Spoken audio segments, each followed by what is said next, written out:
점심 맛있게 드셨나요? 금식을 하세요. 오후에 잠이 안 오는데. 졸리면 주무세요. 네, 주무시고. 그래도 졸음과 싸우시기 원하는 분은 앉은 자리에서 다리를 딱 들면 됩니다. 다리 들고 주무실 정도의 도의는 없으리라 생각을 합니다. 오후 시간에 힘든 시간이죠. 힘든 시간인데 우리가 오전에 생각했던 제11시를 사는 인생을 조금 더 생각을 하려고 합니다. 근데 사실은 오전에 핵심적인 내용은 다 얘기를 했습니다. 오후에는 조금의 보충 설명입니다. 한 번에 다 하기가 어려워서 둘로 나누었습니다.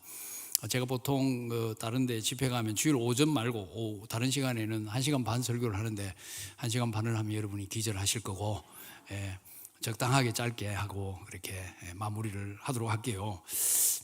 다만 여러분에게 양해를 구하는 것은 어쩌니 설교 오늘 오전 또 오후까지 비슷한 내용의 반복이 많을 겁니다. 이 반복을 통해서 이제 의도하는 바는 우리 속에 있는 이 반복을 통해서 주입된 세상의 생각을 반복을 통해서 좀 끄집어내 가지고 버리고 성경에다 우리 생각을 맞추자는 겁니다. 사실 성경이 그렇습니다. 믿으라 하는 말이 계속 나옵니다. 그렇죠? 순종하라는 말씀이 계속 나옵니다. 계명에 따르라는 말씀이 계속 나옵니다. 이 같은 말씀이 참 많이 나와요. 어떨 때는 그냥 성경 한 두 구절만 찢어가지고 들고서 평생 신앙생활을 할 수 있겠다 싶지 않습니까? 그런데도 보면 똑같은 내용이에요. 마태복음, 마가복음, 누가복음, 요한복음 문맥은 좀 다르고 목사님들이 설교할 때는 이걸로 했다가 저걸로 했다가 어떨 때는 끼워 맞췄다가 그래서 이제 신앙생활을 오래 하다가 보면 웬만한 목사님들이 설교를 시작하면 감이 다 잡힙니다. 아, 저건 저리로 나가겠구나.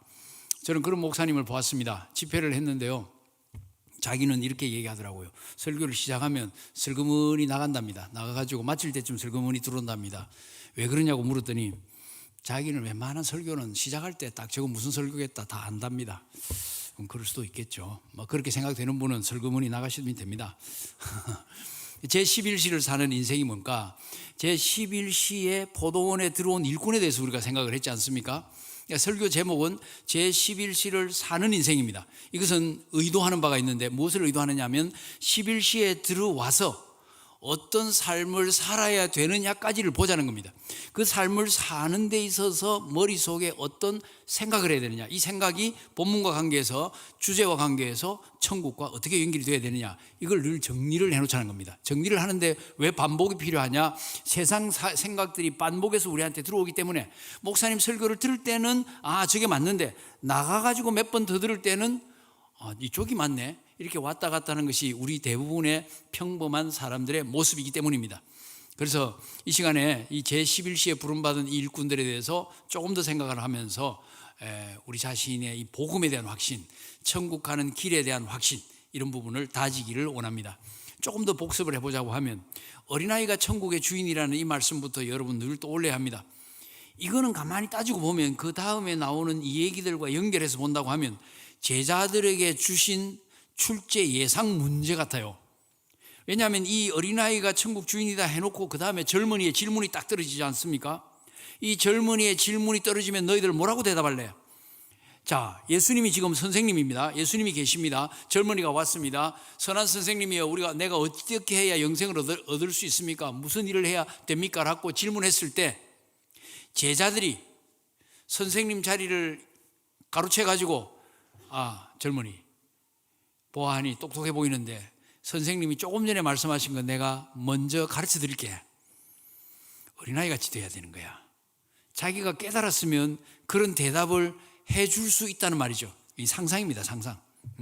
출제 예상 문제라고 하니까. 그러니까 제자들이 이미 가지고 있었던 이 상식에 대하여 질문을 던져 보았어야 합니다. 그걸 가지고 고민을 해 보았어야 합니다. 예수님이 어린아이 같은 사람이 천국의 주인이라고 말씀하신 그 의미가 뭔지 자기들끼리 토론을 좀 붙어봐 했어야 됩니다. 그러면 정리가 돼가지고 젊은이에 대해서 풀어가는데 그걸 보면서 놀라지 않았을 겁니다. 그렇게 크게 놀라지 않았을 겁니다. 자, 젊은이가 왔습니다. 질문을 합니다. 어떻게 영생을 얻습니까? 질문에 대한 대답을 듣습니다. 그 결단 그대로 하지 못하고 슬픈 얼굴로 돌아갑니다. 재물에 대한 미련을 버리지 못했습니다. 부자가 천국에 들어가는 것, 낙타가 바늘구멍으로 들어가는 것처럼 불가능하다. 사람으로는 안 된다. 하나님으로는 가능하다. 이 말씀을 하십니다. 그 다음에 상급에 대한 말씀을 하시잖아요. 그리고 결론이 먼저 된 자 나중 되고 나중 된 자 먼저 된다. 이 결론이 포도원 비유에서도 똑같이 나타났습니다. 그래서 우리는 이걸 보면서 천국의 원리를 배워갑니다. 말씀을 드린 것처럼 포도원 비유에서 제11시는 절망의 시간입니다. 이 시간에는 기적만이 해답입니다. 기적만이 해답입니다. 근데 복음은 사실 기적을 담고 있는 겁니다. 복음은 왜 복음, 기쁜 소식이냐? 어느 정도로 기쁜 소식이냐? 100% 지옥 가야 될 죄인이 100% 천국 가게 됐으니까 이건 엄청난 소식인 거예요. 엄청나게. 한 70%, 60% 지옥 갈 가능성이 있었는데 조금 50% 덧붙여가지고 100% 만들어가지고 간다. 이게 아니라는 거예요. 완전히 이쪽 방향이에요. 이쪽 방향. 두면 그리로 가게 돼 있어요. 가게 돼 있는데 이 사람은 아무리 해도 이리로 갈 가능성이 제로인데 그 가능성을 이리 틀어가지고 그 가능성을 100으로 만들어줬다는 말입니다. 이게 기적이죠. 기적.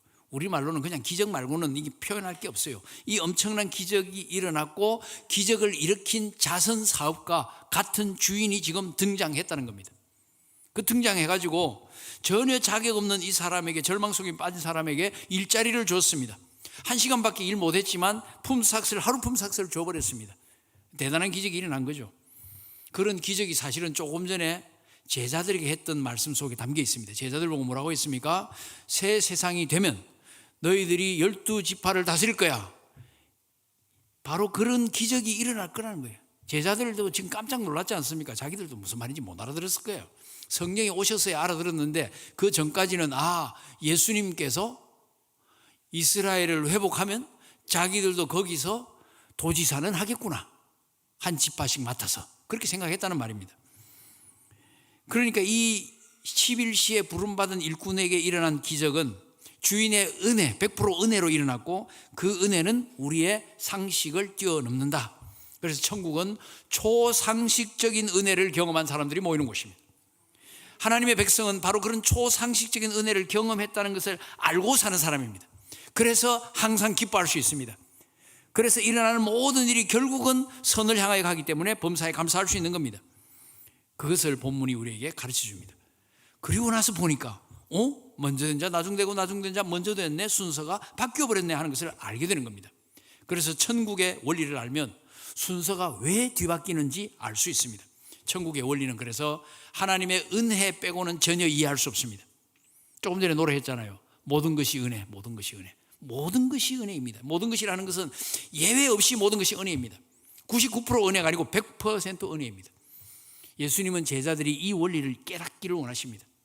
여기에다가 제자들의 생각을 계속 바꾸어 가기를 원하십니다. 교정해 가기를 원하십니다. 세상에 물들어 있는 거기에서 세상의 생각을 빼내고 예수님과 똑같은 생각을 가지게 되기를 원하십니다.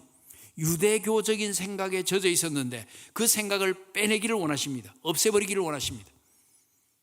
그들은 계속해서 생각합니다. 이 부자 젊은이는 천국에 가야지, 서열 1위지, 영순이지 이렇게 생각을 했습니다. 그런데 예수님은 그것과 정반대입니다. 이런 부자는 천국에 들어가기 어려워. 낙타가 바늘구멍에 들어가는 것보다 더 어려운 거야.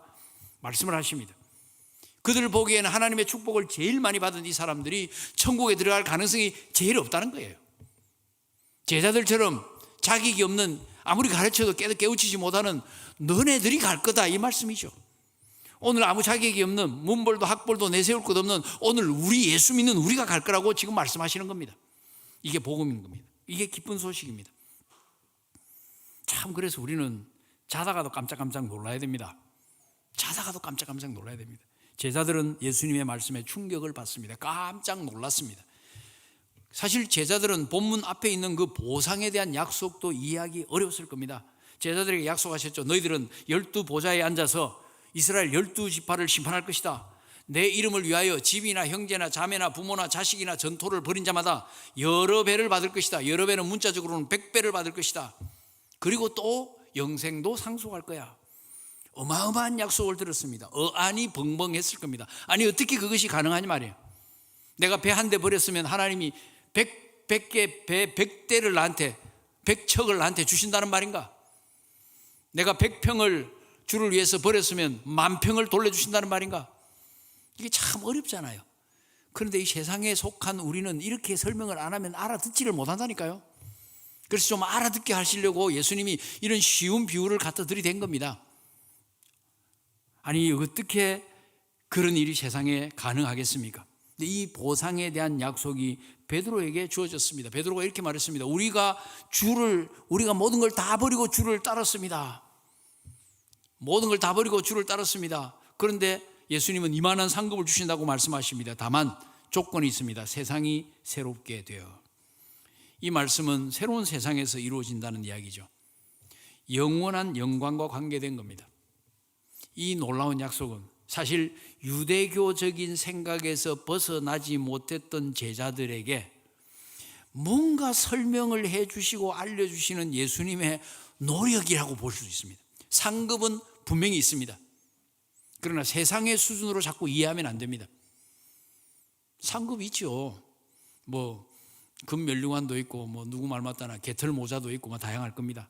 아니면 아파트 100평짜리도 있고 50평짜리도 있고, 우리 찬송가 가사에, 영어 가사에 보면 천국에 가서 누리는 집을 영어에 맨션이라는 단어로 해놓았어요. 맨션 하면 맨션 아파트가 떠올라가지고 한국 사람한테는 그렇게 매력은 없는 것 같아요. 그죠? 좀 네임밸류 있는 고급 아파트 그런 거, 펜트하우스 이런 거 주신다고 하면 와 할 건데, 여러분 이게 우리가 세속에 매여 있기 때문에 그렇습니다. 아파트는 깝깝해서 못 살겠다, 나는 전원주택이 좋다 하는 분은 전원주택 준다고 하시면 되게 기뻐하겠죠. 이게 우리가 세상에 묶여있고 우리 환경에 묶여있기 때문입니다. 그리고 한국 사람들은 자기 집을 가져야 안심이 됩니다. 서양 사람들은 대부분 달세로 살고 있습니다. 월세가 굉장히 비싸긴 하지만 그분들은 자기 집에 대한 어떤 갈망이 우리보다 훨씬 약합니다. 그냥 살면 되니까. 이 다르잖아요. 그러니까 우리가 이 세상의 수준으로 천국을 이해한다는 자체가 어려운 겁니다. 이런 엄청난 기적에 대해서도 이해하기가 어렵습니다. 이해하기가 어렵다가 보니까 이해하기 쉬운 세상의 주장에 귀가 자꾸 솔깃해지는 겁니다. 성경을 펴고 분명히 아멘 아멘 하면서 은혜를 받고 깨달았는데도 돌아서면 세상 사람들 속으로 그냥 거기에 도리어 동의가 되고 거기에 이해가 잘 되고 그것이 정말 같다고 이렇게 넘어지곤 하는 겁니다. 예수님은 또 말씀하십니다. 나중된 자 먼저 된 자 나중. 이건 일종의 새로운 법칙이죠. 기존의 사고방식과는 완전히 다른 말씀입니다. 그걸 또 포도원 비유 말씀하시고 똑같은 결론을 반복하십니다. 이 결론은 천국을 알기 원하는 사람은 반드시 기억해야 되는 천국의 특징입니다. 구원의 특징이고 영생의 특징이고 은혜의 특징입니다. 천국 주인은 이 원리를 가지고 천국 백성들을 모으십니다. 예수님은 제자들의 생각을 완전히 천국 스타일로 바꾸기를 원하십니다. 우린 강남 스타일을 좋아하지만 예수님은 천국 스타일을 좋아하십니다. 제자들은 아주 이제 특별한 상황에 놓인 거죠. 선택의 기로에 서 있습니다. 이 기로에 자주 그들은 서야 했습니다. 그동안 가지고 있었던 고정관념을 그대로 고수할 것인지, 고수하면서 이 세상에서의 한 자리, 예수님이 난 곧 십자가 질 거야 하는 그때까지도 네가 높다 내가 높다를 가지고 싸우는 그거에 계속 묶여 있을 건지, 아니면 예수님 말씀에 따라서 생각을 고쳐갈 것인지. 완전한 해결책은 예수님 부활 승천하시고 성령 오셔서 완전히 해결이 되긴 했습니다만은 그 전에라도 계속해서 예수님 말씀에 따라서 생각을 고쳐가야 될 것인지를 선택하고 결정해야 했습니다. 오늘 우리도 똑같습니다. 우리도 나의 생각의 결을 하나님의 말씀에 맞출 것인지 세상에다가 맞출 것인지 자주자주 선택하고 자주자주 교정을 해나가야 합니다. 아침에도 말씀드린 것처럼 우리는 계속해서 세상의 영향을 받고 있기 때문입니다. 세상이 우리를 흔들어대고 있기 때문입니다. 꼭 파도 타기 하지 않습니까? 놀이터 물놀이 하는 거기에서 파도가 확 쳤다가 빠져갔다 하면 전부 다 이걸 걸고서는 와 꼭 우리가 그래요. 맥도 없이 와 세상이 이렇다 내려왔다가 와 조금 전에 하나님의 말씀이 있었는데 와 몇 번 하고 나면 이게 싹 사라져요. 결정해야 됩니다. 세상이 주장하는 방식대로 생각하고 살아갈 것인지 예수님이 가르치는 방식대로 생각하고 살아갈 것인지 선택해야 합니다. 지금 우리도 계속 그 작업을 안 하면 안 됩니다. 우리도 성경을 읽을 때 종종 이런 자리에 서지 않습니까? 성경이 말하는 대로 믿고 생각할 것인지, 아니면 그래도 세상 살아가려면 성경대로는 어렵지, 약간은 타협해야지, 약간은 죄를 묻혀야지, 약간은 거짓말을 해야지, 다 그렇게 생각하잖아요. 여러분, 넘어질 때 넘어질 값에라도 넘어질 생각은 하지 마십시오. 때로 우리가 약해서 제대로 순종하지 못하고 폭 꼬꾸라질 때가 있다 할지라도 순종하기로 무조건 결단을 해놓고 살아가시기 바랍니다. 머릿속에 이미 순종 안 할 생각을 잔뜩 가지고 있습니다. 대표적인 거 전도잖아요. 전도. 요즘 둘러 앉아가지고 전도 안 된다, 교회마다 전도 안 된다, 전도 안 된다 이야기 참 많이 합니다. 이래서 안 되고 저래서 안 되고 기독교인들이 요거도 먹어서 안 되고 지금은 전도 안 하는 편이 낫다고 그러고. 전도 안 하는 편이 낫다는 것은 성경에 있는 말씀이 결코 아닙니다. 때를 어떤지 못 어떤지 항상 힘쓰라고 분명히 말하고 있는데, 알죠 여러분? 그렇게 말하고 있는데 지금은 안 될 때다, 신문 봐라, 방송 봐라, 목사님들 설교도 그렇게 한다.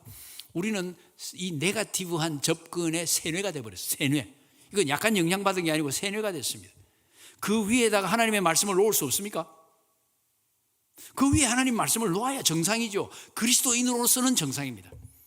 세상 사람들이 볼 때는 비정상적일지 모르지만, 그래서 이게 선택이라는 겁니다. 내 생각을 하나님의 말씀에 맞출 것인가, 아니면 세상 눈치를 잔뜩 볼 것인가. 성경이 가르치는 것과 세상 사람들의 말이 혹은 세상 학문이 괴리가 있을 때 어떻게 해야 되느냐. 성경은 태초에 하나님이 천지를 창조하셨다고 하는데 사람들은 원숭이가 사람 됐다고 말하네. 우리 교수님도 그렇게 이야기하네. 그러면서 온갖 증명들을 갖다 대네. 어느 게 옳으냐 갈등한. 그럴 때 우리 그리스도인들은 이거 곤란하다. 내가 저기에 무릎을 꿇어야지. 그래야 먹고 살고 시험도 잘 치지. 이렇게 할 것이 아니고, 오케이, 내가 공부해가지고 저게 틀렸다는 것을 내가 밝혀주마. 이런 젊은이들이 나와야 된다니까. 그렇게 해야 될 거 아닙니까? 그렇게 해서 세상에 당당히 맞서고, 그리고 모든 전문 영역에서 하나님의 통치가 가능할 수 있도록, 하나님의 역사를 일으킬 수 있도록 바로 용사들이 거기에 들어가고, 그것이 하나님 나라 확장이죠. 그게 하나님 나라 확장이죠. 그것이 예수의 증인되는 기본적인 삶입니다. 그게 세상의 빛이 되고 소금이 되는 것 아닙니까? 우리는 교회에서는 세상의 빛이고 교회에서는 소금인데, 세상의 빛, 세상의 소금이 못 될 때가 얼마나 많은지 모릅니다. 왜냐하면 세상에서 가면 세상과 똑같이 살고, 교회에 오면 교회와 똑같이 살고. 그래서 교회는 빛나는 성도인데 세상에 가면 쪼그라들어가지고 전혀 빛을 발하지 못합니다. 요거도 먹는 걸 당연하게 생각합니다. 같이 교회 욕을 합니다. 그걸 정상으로 생각합니다. 정상으로 사는 세상에 우리가 살고 있고, 우리도 거기에 한 몫을 단단히 하고 있는 셈입니다. 그게 틀렸습니다. 하나님의 말씀에다가 우리 가사 있잖아요. 그 말씀에 나의 모든 것을 걸 수 있어야 합니다. 잘못된 것을 고집을 해왔는데 성경을 보니까 그게 아니라는 것을 알았을 때 고쳐야 됩니까? 말아야 됩니까?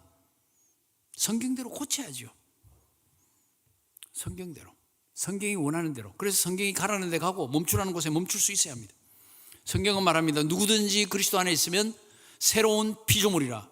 이전 것은 지나갔으니 보라 새 것이 되었도다. 새로운 피조물은 새 것이 되었고, 새 것은 새 방식으로 생각합니다. 새 방식으로 행동합니다. 새 방식으로 믿습니다.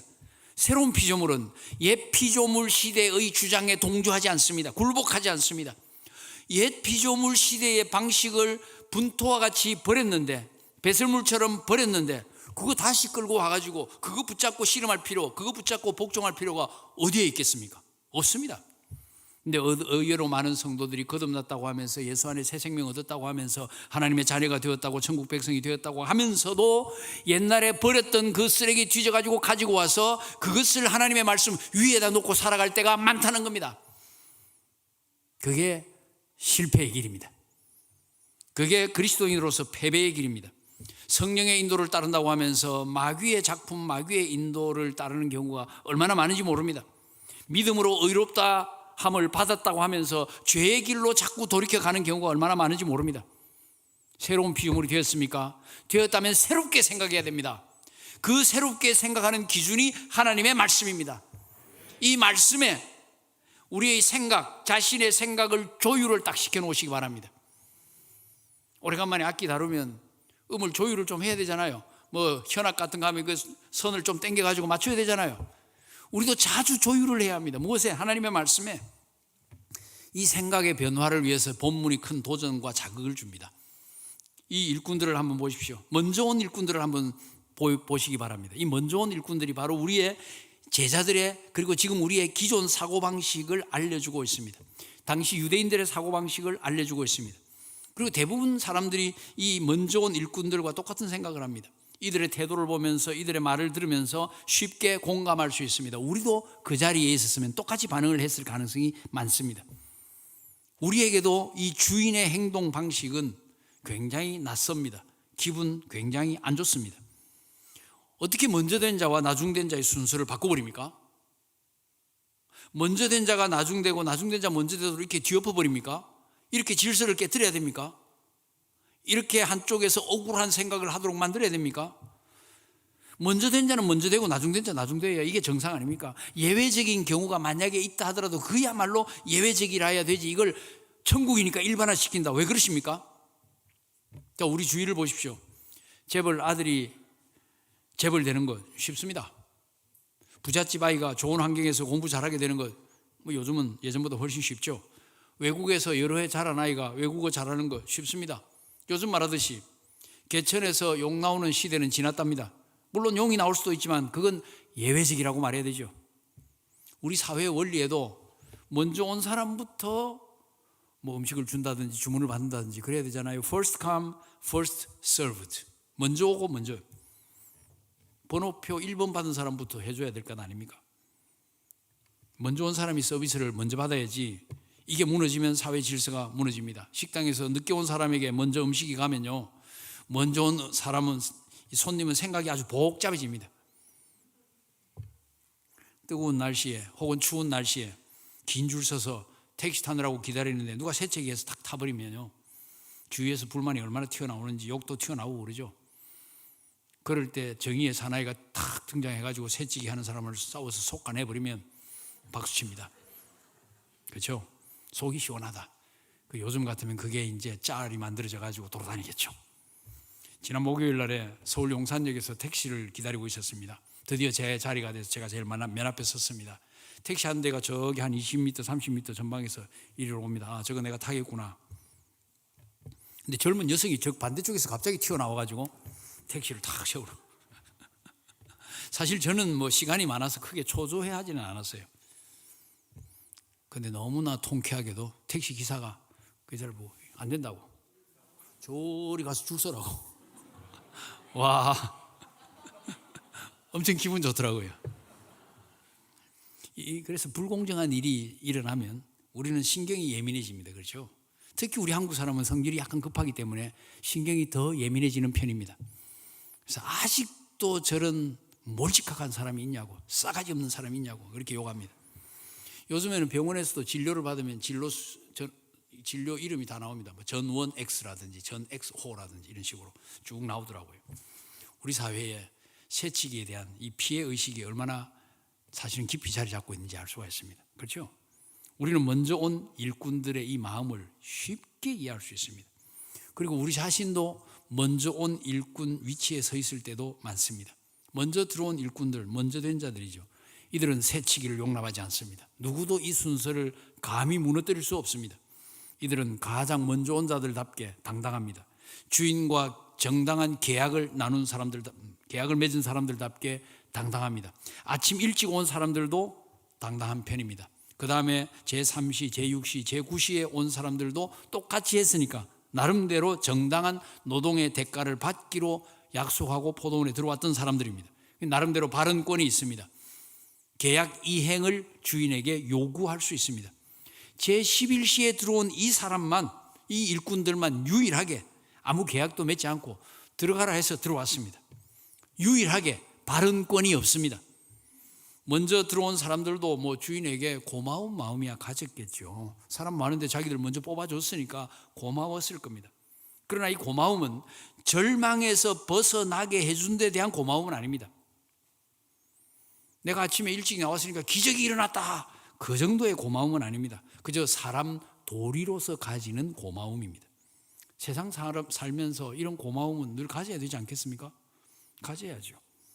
그들의 고마움은 모든 일이 합리적으로 잘 진행이 될 때 나타나는 고마움입니다. 만약 정당하지 못한 일이 생기면 그 고마움은 순식간에 이렇게 원망으로 바뀔 수가 있습니다. 우리는 부모님께 늘 고마워해야 됩니다. 그러나 부모님이 늘 형만 편애한다면 동생 입장에서는 마음 한쪽에서 원망이 생길 수도 있습니다. 우리는 선생님께 늘 고마워합니다. 그러나 선생님이 공부 잘하는 애만 편애한다면 마음 한쪽에 공부 못하는 아이들은 불만이 생길 것입니다. 일찍 들어온 일꾼들도 주인이 모든 이들에 대하여 공정하게 일한 만큼 대우를 한다면 주인에게 참 공정하신 분이라고 고마워했을 겁니다.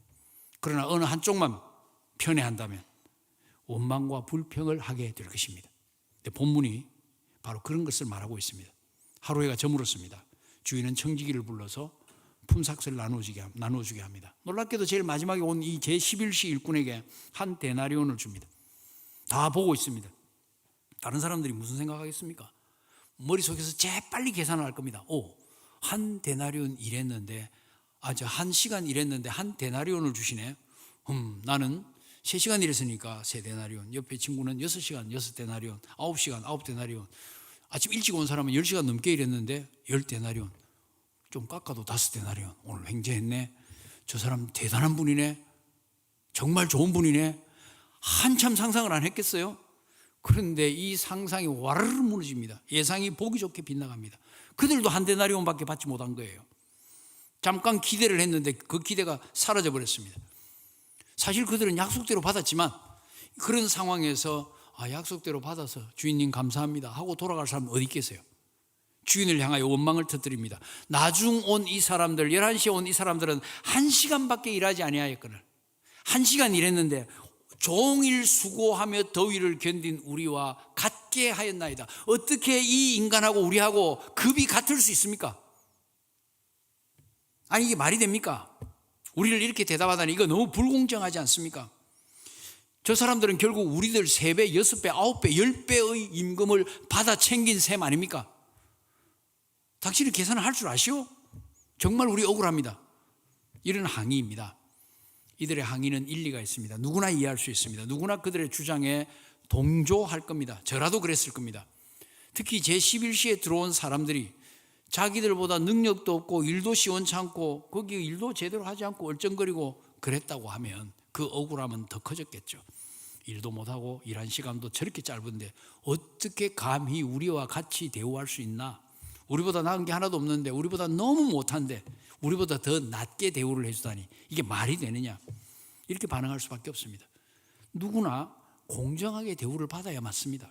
1시간 일했으면 1시간 값, 10시간 일했으면 10시간 일삭을 받아야 맞습니다. 일한 양을 따지고 일한 시간 따지고 일을 얼마나 잘했느냐를 따져가지고 일한 실적을 따져가지고 임금을 지불해야 뒤탈이 없습니다. 뒷말도 없습니다. 그렇게 해야 공정한 사회가 만들어지지 않겠습니까? 제11시에 들어온 일꾼들은 그 어느 것에서도 내세울 게 아무것도 없습니다. 공정에 대한 소리가 커질수록 앞에 온 일꾼들의 항의가 많아질수록 이 사람들은 위축될 수밖에 없습니다. 우리 때문에 우리 잘해주려고 주인이 저렇게 어려움을 겪으시는구나, 이렇게 될 수밖에 없습니다. 먼저 온 일꾼들이 틀린 게 없어요. 억지 주장도 아니에요. 매정한 것도 아니에요. 그들 나름대로 합리적이에요. 그 사람들이 악한 사람이 아닙니다. 그들도 아마 나름대로 동정과 사랑을 가지고 있을 겁니다. 만약에 제11시에 와서 1시간 일하고 가는 이 사람들이 품삯을 전혀 받지 못했다고 하면 주인에게 그래도 주인님 한 푼이라도 좀 주세요 호소를 했을 수도 있습니다. 아니면 자기들끼리 우리 조금씩 모아가지고 이 사람들 챙겨주자, 안 됐지 않나, 이렇게 도왔을 수도 있겠죠. 그런 자비와 사랑을 어느 정도 가지고 있었을 겁니다. 그러나 그들의 자비와 그들의 사랑은 모든 처사가 합리적이고 공정할 때의 이야기입니다. 그런 자비와 사랑도 공정의 원리를 앞설 수가 없습니다. 그 누구도 공정의 원리를 깨뜨릴 수 없습니다. 그러나 우리가 질문해야 될 것은 우리가 공정하다고 말하는 것이 진짜 공정한 것인지에 대해서는 의문의 여지가 있습니다. 우스운 이야기를 읽었는데요. 이게 직접 관계 있는 이야기는 아니지만 1903년에 미국에 대서양하고 태평양을 이을 운하가 필요했습니다. 당시의 대통령이 테오도어 루즈벨트가 조직적으로 돈과 무력을 사용을 해서 당시의 콜롬비아 땅이었던 파나마라는 이 나라를 쪼개가지고 독립국가를 만들어버렸습니다. 이 새로 탄생한 이 나라는 여기에 대한 대가로 미국에다가 운하의 10마일 부분을 관할하는 관할권을 주었습니다. 권리를 주었습니다. 그리고 25년이 지나서 하야가와라는 상원이, 미국 상원인인데 아마 일본계인가 보죠. 그분이 그곳에 와가지고 미국의 권리를 재확인했습니다. 이거 미국 거야 하면서 확인하는데 아주 묘한 말을 했어요. 그가 이렇게 선언을 했습니다. 이 운하는 파나마 운하인데요. 이 운하는 우리 겁니다. 미국 겁니다. 우리는 그것을 공평하고 정정당당하게, 그 다음 단어가 재미있어요. 취득했습니다가 아니고 훔쳤습니다. 이렇게 말했어요. 여러분, 공평하고 정정당당하게, 그 다음에 뭐예요? 훔쳤다. 이게 말이 안 되는 거예요. 말이 안 되는 말이에요. 나는 너를 속이지 않았다. 다만 너에게 거짓말을 했을 뿐이다. 이게 말이 안 되는 말이죠. 이런 것이 사람이 가지고 있는 어떤 공평, 공정의 한계입니다. 이거 나라의 관점에서 보는 공정입니다. 남의 것을 빼앗아 놓고 우리는 합법적이었다고 말하는 겁니다. 일본이 한국을 찬탈을 해놓고 아니 그쪽 왕하고 우리하고 사인 다 했잖아, 합법적이었잖아, 이렇게 말하는 거나 거의 똑같지 않습니까? 우리 편의 공정이 다른 편에는 전혀 공정하지 않을 수 있습니다. 우리나라의 공정이 다른 나라에서는 전혀 공정하지 않을 수가 있다는 겁니다. 저쪽에서는 쾌거가, 이쪽에서는 악한 일일 수 있다는 겁니다. 이 인간이 가진 한계죠. 포도원에 아침 일찍 들어왔던 일꾼들은 자기들이 포도원 밖에서 가지고 있었던 이 공정의 법을 그걸 안에 와서 지금 적용하고 있는 겁니다. 적용시키고 있는 겁니다. 포도원 안에서 통용되는 중요한 법을 몰랐던 겁니다. 그들은 포도원 안에서는 다른 중요한 원리가 지금 작동되고 있다는 것을 몰랐습니다. 그래서 그 일꾼들은 공정의 법칙이 포도원 안에서는 다른 방식으로 적용된다는 것을 몰랐고 그 법 자체가 엄청나게도 생소했던 겁니다. 오늘날에도 많은 사람들이 이 천국의 법을 받아들이지 않습니다. 그들은 천국에도 자기들이 가지고 있는 법을 적용하려고 했습니다. 세상에서 흔히 말하는 착하게 살면 천당 간다는 걸 적용을 자꾸 하려고 그래요. 그래서 천국은 각자의 공적에 따라 얻는다, 공로에 따라 얻는다고 생각합니다. 그런데 나보다 못한 사람이 천국 간다 하면 화를 내는 거예요. 예수 믿는 사람은 정말 편리하겠다. 가가지고 예수님 잘못했습니다 하면 용서받았다며. 그래가지고 미량 같은 영화도 나오고 하지 않았습니까? 그건 좀 지나친 거죠. 내가 저 사람에게 해를 끼쳐가지고 하나님 용서를 받았다고 하면 그 사람에게 해 끼친 걸 내가 보상을 해줘야 그게 끝나는 거예요. 그걸 잘 배우고 이해하시기를 바랍니다. 그래서 이들은 예수 믿는 사람들을 자꾸 비꼬옵니다. 너네들은 잘못하면 하나님께 용서만 빌면 끝난다며. 잘 모르는 거예요. 잘 몰라요.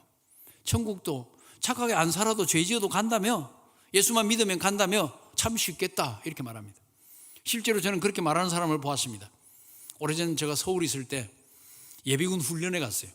예비군 훈련장에 갔는데 제 옆에 삼성연구원이라는 분이 앞에 있더라고요. 자기는 교회를 다니다가 예수 믿는 게 너무 쉬워서 못 다니겠다. 뭐가 쉬워요? 했더니만 아니 예수만 믿으면 구원받는다고 하는데 이게 말이 되냐고. 그 사람 입장에서 보면 이게 말이 안 되는 거예요. 예수만 믿으면 구원받는답니다. 맞습니까? 맞아요. 예수만 믿으면 구원받아요. 예수만 믿으면 분명히 구원받습니다. 그런데 그 사람의 입장에서는 아니 이렇게 쉬우면 누가 못해 하면서 안 믿는 거예요. 그래서 나는 자기는 예수 못 믿겠다네요. 너무 쉬워서 못 믿겠대요. 너무 간단해서 못 믿겠대요. 이렇게 생각할 수도 있겠구나. 우리는 어떻게 생각합니까? 예수만 믿으면 구원받는다. 감사합니다. 주 은혜에. 이렇잖아요. 이 생각의 방향이 이렇게 다른 겁니다. 그러니 천국에 아무 공적 없이 천국 간다고 말하면 뻔뻔스러운 놈들이라고 우리를 보게 되는 겁니다. 자기들이 생각하는 이 공정의 법칙이 무시되는 순간 화를 냅니다. 자기들보다 도덕성이 훨씬 떨어지는 사람, 여러모로 지혜롭지 못한 사람, 여러모로 인격이 뒤떨어지는 사람이 천국에 가고 예수 믿는 사람보다 훨씬 훌륭한 자기들은 못 간다고 말하니까 화가 날 수밖에 없죠. 그리고 예수 믿는 사람은 이렇게 말합니다. 그렇게 우리가 부족하고 그렇게 우리가 못났고 그렇게 허물이 많다 할지라도 예수 믿고 죄 용서 받으면 천국 간다. 이것이 복음이다. 우리는 당당하게 그렇게 말합니다. 자기들은 그걸 보면서 조롱합니다. 얼마나 차이가 나는지 모릅니다.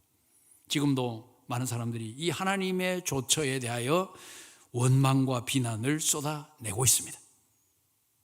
본문에 나오는 먼저 온 일꾼들처럼 말입니다. 자, 그러면 이 일꾼들에 대한 주인의 대답이 어떻습니까? 들어보십시오. 주인이 그 중에 한 사람에게 이렇게 대답합니다. 본문 13절부터 15절입니다. 친구여, 내가 네게 잘못한 것이 없노라. 네가 나와 한 데나리온의 약속을 하지 아니하였느냐? 내 것이라 가지고 가라.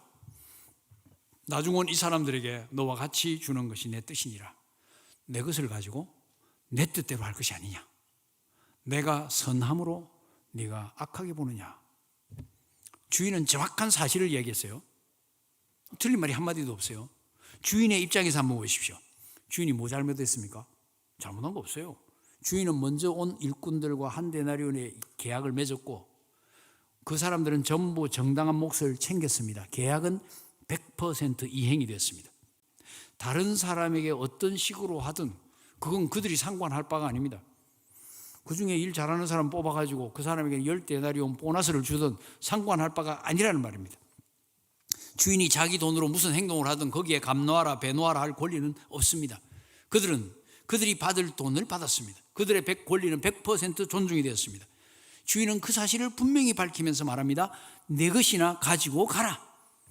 계산 끝났지 않느냐 하는 선언입니다. 주인은 거기서 멈추지 않습니다.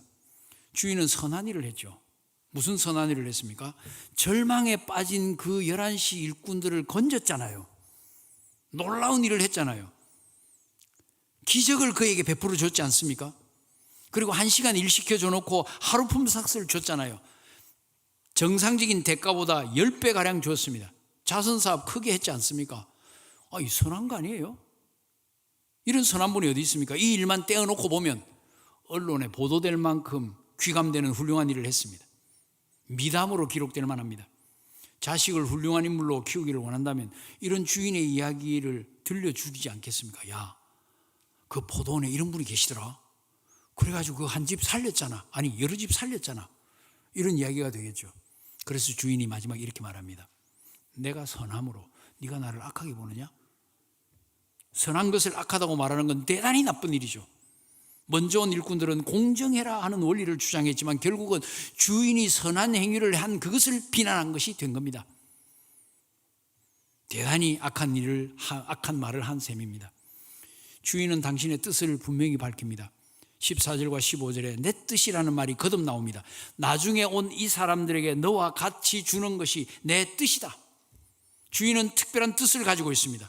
주인은 먼저 온 자와 나중 온 자에게 똑같은 품삯을 주는 겁니다. 일을 많이 한 사람과 적게 한 사람들에게 똑같은 돈을 준다는 것은 일반적으로 보면 공평하지 않고 일반적으로 보면 주인이 그 법을 깨뜨렸습니다. 그러나 주인은 그 법 대신에 은혜의 법을 지금 작동시키고 있는 겁니다. 주인은 그 뜻에 따라 그 은혜의 법을 작동시키는 그의 뜻에 따라 자기 것을 가지고 그 은혜의 원리대로 임금을 지불한 겁니다. 바로 여기에 이해가 되어야 됩니다. 천국은 노동의 양에 따라 공평하게 주어지는 곳이 아닙니다. 더 훌륭하니까 천국에 더 높은 곳에 가고 그거 아닙니다. 사람들의 존경을 받으니까 천국 가는 것이 보장되고 그거 아닙니다.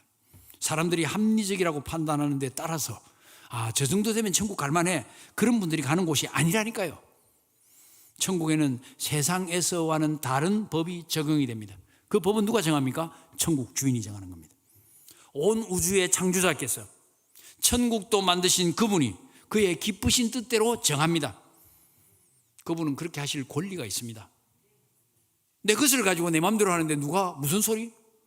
여러분 집안에 여러분 마음대로 가꾸지 않아요? 목사님이 가가지고 집사님 이렇게 하세요 저렇게 하세요 합니까? 목사님은 교회일이나 신경 쓰세요 이러겠죠. 우리가 잘 알다시피 나라마다 법이 다릅니다. 운전, 영국, 일본, 호주 등등은 차가 오른쪽으로 안 가고 왼쪽 길로 다니잖아요. 운전대가 왼쪽이 아니고 오른쪽에 붙어 있습니다. 만약 이런 나라에서 한국처럼 아니 우리나라에는 오른쪽으로 운전하다 하면 거기처럼 오른쪽으로 이렇게 가다가는 몇 발 못 가면 꽝 하겠죠. 제가 오래전에 독일에서 우리식으로 말하면 봉고에다가 아주 오래된 봉고에다가 16명인가 싣고 가다가 경찰한테 걸렸습니다. 걸리려고 걸린 게 아니고 차가 오래돼서 낡아가지고 시내에서 서버렸어요. 서서 경찰 보고 좀 밀어달라고 하려고 경찰이 가길래 경찰을 불렀어요. 경찰이 삥 돌아서 왔어요. 와가지고 보더니만 오는데 마침 또 다시 시동이 걸려서 이제 가로 된다고 그냥 가겠다고 하니까 잠깐 서라고 하더니만 들어더니만 막 세더라고요. 16명이 있다고 9명 정원인데 애들이 많이 타고 있었거든요. 그래서 내가 이랬어요. 아니 한국에서는 어른만 센다고. 그것도 불확실한 정보입니다. 제가 그렇게 말했다는 거지 저도 확실한 게 아니에요. 그랬더니 한국엔 그럴지 몰라도 독일은 그게 아니야. 그래가지고는 정원 빼고 다 내려서 전차 타고 왔습니다. 나라마다 법이 달라요. 우리나라는 요즘 지금 우회전, 빨간불에 우회전 하려고 하면 법이 조금 바뀌었죠. 서야 되고 뭐 이런 거 있잖아요. 예전에는 그게 가능했지 않습니까? 그게 가능해가지고 우리나라에서 운전하던 분이 벨기에에서 운전을 하는데 그렇게 하다가 경찰한테 딱 걸려버렸어요. 그때 제가 환산을 하니까 한국 돈으로 40만 원 가까이 벌금을 물었습니다. 이 관습도 나라마다 차이가 나죠. 예를 들어서 우리나라는 어른들이 아이들의 머리를 쓰다듬는 거 예쁘다, 귀엽다, 뭐 좋은 의미죠.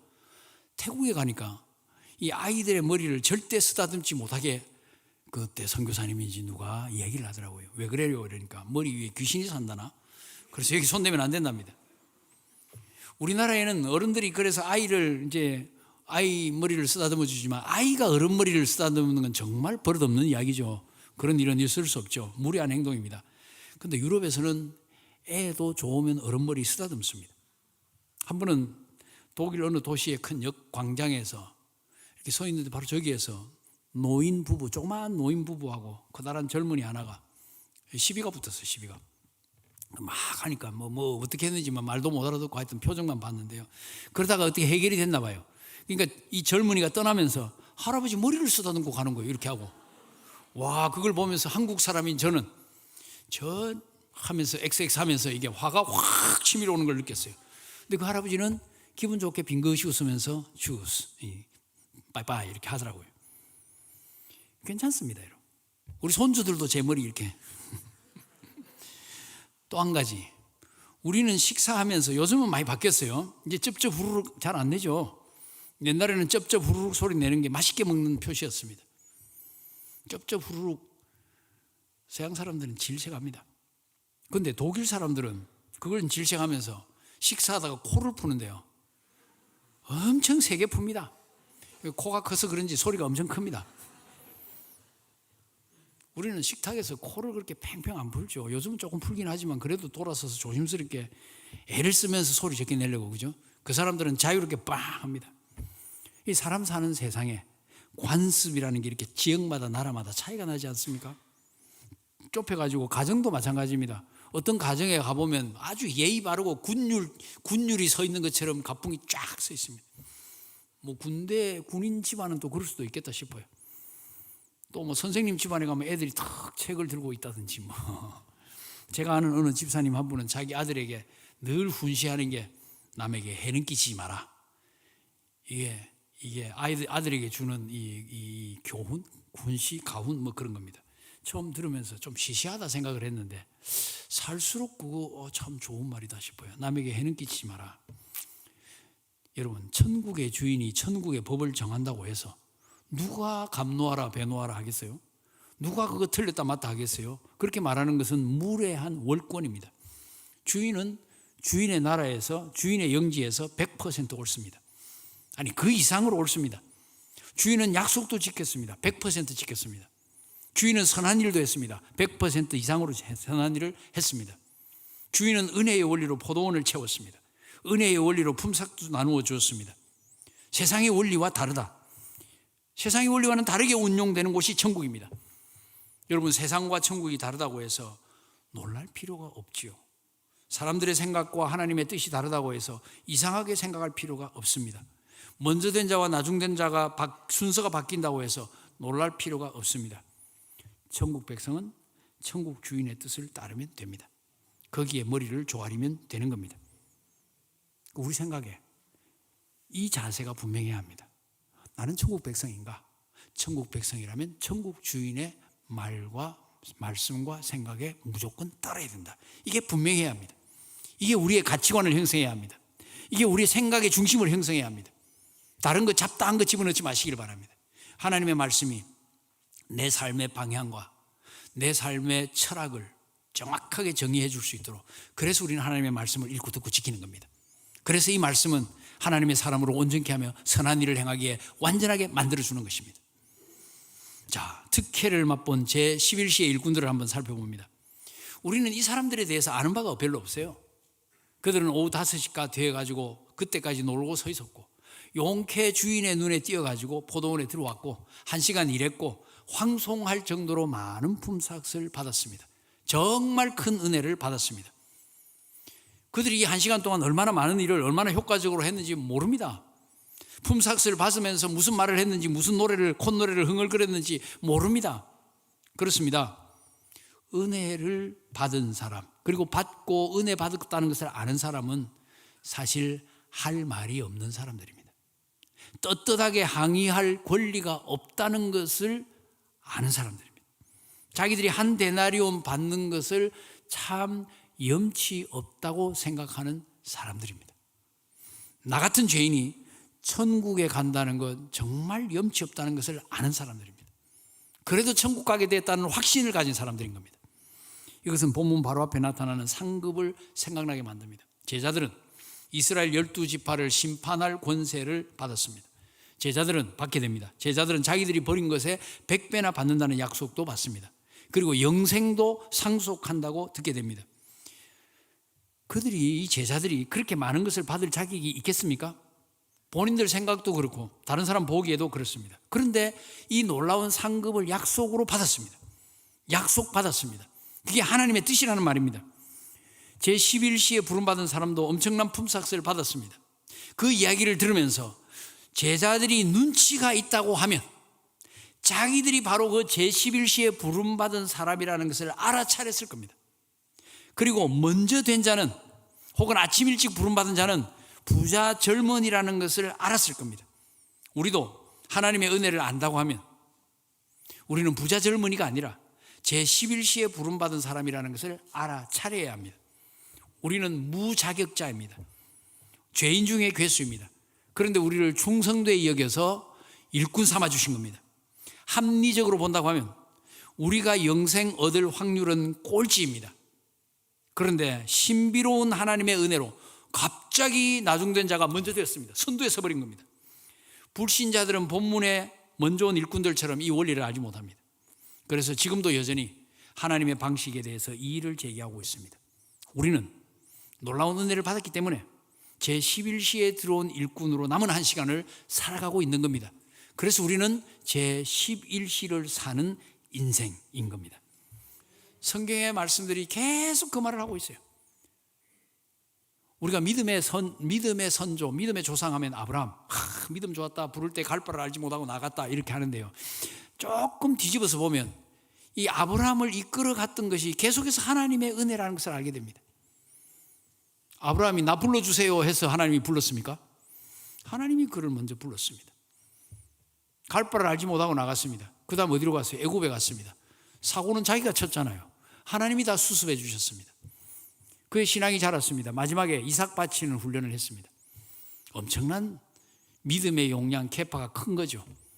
그러고 나서 여호와 이레의 축복을 경험했습니다. 그래서 우리는 그걸 보면서 이 아브라함의 순종을 보고, 아브라함의 믿음을 보고 우리도 여호와 이레를 기대하면서 살게 되었습니다. 그러나 여러분, 그 시험 코스를 누가 만들었습니까?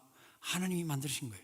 그래서 우리가 당하는 어려운 시험과 환난도 결국은 우리를 축복하시기 위한 하나님의 은혜입니다.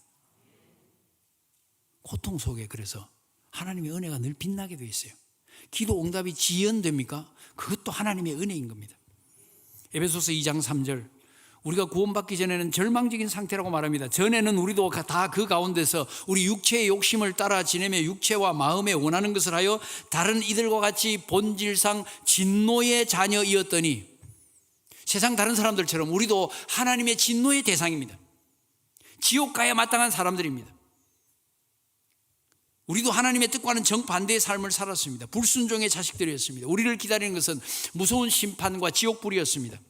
우리도 제11시의 일꾼들처럼 아무도 써주는 사람이 없는 그런 절망의 상태였습니다. 우리도 절망의 시간을 통과하고 있었습니다.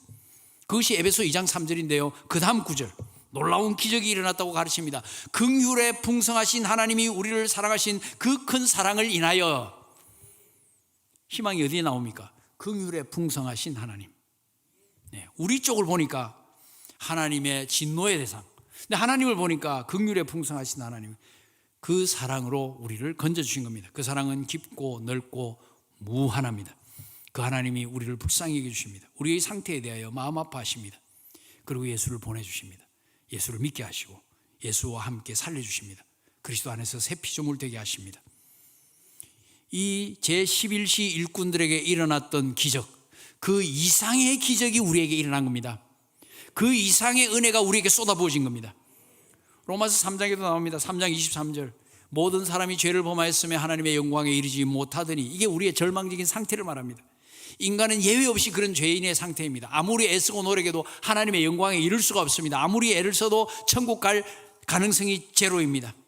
그런데 그 다음 구절, 로마서 3장 24절, 그리스도 예수 안에 있는 속량으로 말미암아 하나님의 은혜로 값없이 의롭다 하심을 얻은 자 되었느니라. 절망적인 죄인이 의인으로 값없이 바뀌었어요. 값없이, 공짜로, 하나님의 은혜로. 제11시 일꾼들이 무엇으로 포도원에 들어갔습니까? 주인의 은혜로. 무엇으로 한 데나리온 받았습니까? 주인의 은혜로. 정말이지 성경은 인간의 절망적인 상태와 하나님의 일방적인 은혜에 대해서 얼마나 많이, 자주, 정확하게 말하고 있는지 모릅니다. 예수를 믿는다면 하나님의 은혜를 모를 수 없습니다. 제11시 인생의 의미를 이해하지 못하면 은혜를 모르는 것이고 신앙생활의 의미를 모르기 쉽습니다. 우리의 신앙생활의 가장 핵심은 놀라운 하나님의 은혜에 대한 감사로 채워지기 때문입니다. 감사가 넘칠수록 신앙생활은 축복되는 겁니다. 축복이 되는 겁니다. 사실 사람이 철이 들면 감사할 줄 알게 됩니다. 철없는 아들은 나이가 40이 되고 50이 돼도 계속 용돈 내놓으라고, 뭐 사달라고, 뭐 사달라고. 그래서 그걸 캥거루 캥거루 이렇게 이야기하고 넣고 산다. 그 다음에 헬리콥터라면서요. 뱅뱅 돌고 있다고. 엄마 아빠 위를 뱅뱅 돌고 있다고. 제11시에 들어온 일꾼이 남은 1시간 동안 게으름을 피우는 것은 상식적으로 이해할 수가 없죠. 이해할 수 없어요. 우리가 그런 사람을 본다면 사정없이 비난할 겁니다. 아니 저런 인간이 있어. 사람이라면 어떻게 저렇게 저 큰 은혜를 저런 식으로 무시하고 외면할 수 있냐고. 저런 상황에서 건진받았으면 저렇게 게으름 피우면 안 되지. 그건 절대 안 되지. 죽자 하고 이래도 모자랄 판인데 저렇게 빈둥거리면 안 되지. 그렇게 우리 반응하지 않겠어요? 정말 하나님의 은혜를 안다면 사는 태도가 완전히 달라지리라 생각합니다. 은혜가 은혜인지 모르는 사람은 은혜를 단순히 횡재라고 생각하겠죠. 제11시에 부름받은 것도 횡재, 남은 1시간 게으름 피워도 품삯을 받는다면 그것도 횡재라고 생각할지 모릅니다. 그러나 그것은 완전히 잘못된 것입니다. 그런 사람에게 해당하는 주님의 말씀은 이것입니다. 이름으로 그들의 열매로 그들을 알리라. 나더러 주여 주여 하는 자마다 다 천국에 들어갈 것이 아니라 다만 하늘에 계신 내 아버지의 뜻대로 행하는 자라야 들어가리라. 하나님의 뜻대로 행하는 자, 이게 자연스럽습니다. 왜냐하면 주인의 뜻에 따라 들어갔고 주인의 뜻에 따라 한 데나리온 받았으니까 주인의 뜻대로 행해야 맞습니다. 다 챙겨 먹고 주인의 뜻대로 행하지 않는다, 그 마음속에는 주인에 대한 생각이 없는 겁니다. 오늘날 수많은 기독교인들이 그런 식으로 해가지고 다 챙겨 먹고 삶이 엉망이 됨으로 말미암아 하나님의 은혜를 싸구리로 만든 거예요.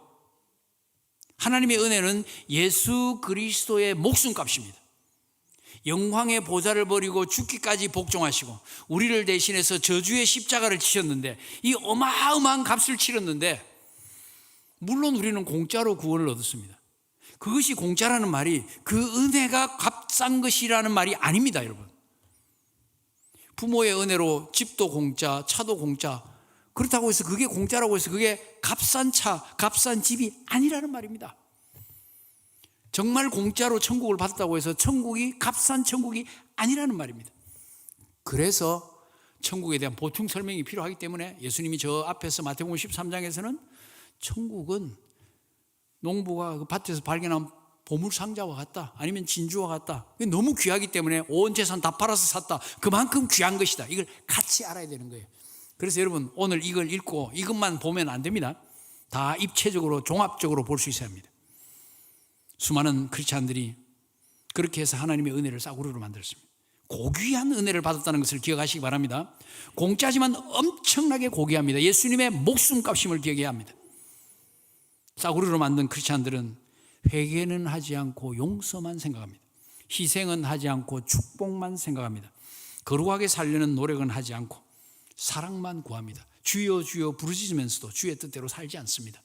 생명은 얻었다고 하는데 생명 있는 삶은 살지 않습니다. 예수의 공로에 감사한다고 말은 하는데 그 공로에 대하여 감사하는 삶을 살지 않습니다. 그렇게 해서 복음의 가치를 땅에 떨어뜨립니다. 고귀한 은혜 위에다가 온갖 오물을 뒤집어 씌워 버립니다. 우리는 정신 차려야 합니다. 정말 나 자신이 제11시를 사는 인생이라고 생각한다면, 하나님의 은혜로 천국 백성 되었다는 것을 자각한다면 남은 시간 1시간이라는 거 기억해야 합니다. 이 짧은 시간 동안에 받은 바 최선을 다하여 고귀한 은혜에 감사하는 삶을 살아야 합니다. 최선을 다하여 은혜를 갚아가야 합니다.